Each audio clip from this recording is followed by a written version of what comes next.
자본주의 시스템에서 모든 투자의 근거가 되는 것은 회계인데요. 안타깝게도 한국의 회계 투명성은 스위스 국제경영개발대학원 기준 조사 대상 61개국 중 꼴찌입니다.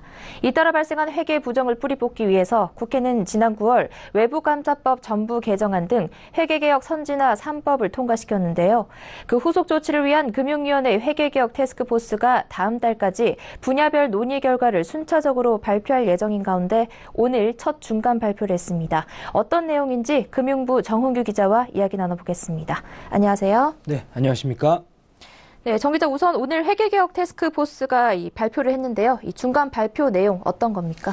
네, 우선 현재는 수주산업에만 적용되는 핵심 감사제를 전면 도입하기로 했는데요. 이는 감사인이 기업의 재무 상황뿐 아니라 경영 전반에서 핵심적으로 유의해야 할 사항이 무엇인지를 정해 집중 감사하고 그 구체적인 내용을 감사 보고서에 별도로 기재하는 겁니다. 이를테면 거래처의 채무나 노조의 파업, 또 해당 기업의 사업에 영향을 미칠 만한 특허 만료 등 재무제표만으로는 알기 어려운 내용을 감사 보고서 앞부분 별도 기재란에 적도록 한 것인데요. 그간 감사인의 역할이 왜곡된 재무제표 정정에 그치다 보니 재무제표 작성만 회계 처리 기준에 따라 잘 돼 있으면 실제 회사 사정과는 별개로 감사보고서는 별탈 없이 지나가는 경우가 많았습니다. 일례로 2014 회계연도에 약 1,800개 회사가 감사의견 적정을 받았는데 이후 2년간 이 중 약 3%인 50개 회사가 상장 폐지됐습니다. 이 때문에 회사의 위험 요인이 감사 보고서를 통해 잘 드러나도록 감사인의 책임과 의무를 강화한 겁니다. 또 충분한 감사 시간이 투입될 수 있도록 외부 감사를 받는 모든 기업에 표준 감사 시간제를 적용하기로 했는데요. 표준 시간은 회계법인과 대한상의 등 이해관계자들로 구성된 위원회가 결정하고 제도 이행력 확보 차원에서 징계 기준도 마련할 계획입니다. 또 끝으로 분식회계 등 경영진의 부당 요구에 대한 회계 담당 직원의 책임성을 높이기 위해서 내년 상반기부터는 상장사 회계 담당자 실명제도 시행될 예정입니다. 네. 회사 내부 담당자와 외부 감사인 모두 책임과 역할을 강화한다는 얘기인데요. 이번 발표가 중간 발표라고 했는데 그렇다면 앞으로 나올 내용은 어떤 것들이 있습니까? 네, 태스크포스는 회계 투명성을 실질적으로 높이기 위한 10가지 과제를 선정해서 논의를 하는 중인데요. 내일 4차 회의가 예정돼 있고 다음 달까지 격주 단위로 회의를 개최해서 논의가 마무리된 과제별로 발표를 해나갈 계획입니다. 금융위는 지금까지 10개 추진 과제 중 4건을 논의했고 아직 남은 6건도 연내 마무리하겠다고 밝혔는데요. 이미 논의를 시작한 4건 중 오늘 발표는 3건만 이루어졌습니다. 발표되지 못한 한 건은 기업이 외부 감사를 받을 때 금융당국이 회계법인을 지정해주는 지정감사제와 관련된 것인데요.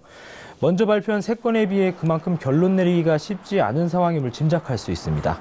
이 밖에 내일 4차 회의에서는 기업들의 내부 통제 실효성을 높이기 위한 내부 회계관리제도 개선 등이 다뤄지고 다음 달에는 분식액 20% 내에서 상한없이 과징금을 부과하는 방안 등이 논의될 예정입니다.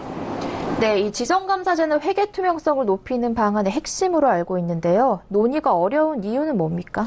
네, 지정감사제는 상장사가 6년 동안 감사인을 자유롭게 지정하고 그 이후에 3년 동안에는 증선위에서 지정해주는 회계법인의 감사를 받는 것인데요. 구체적인 방안에 대해 기업과 회계업계 또 대형과 중소형 회계업계 간 이해관계가 얽혀있는 상황입니다.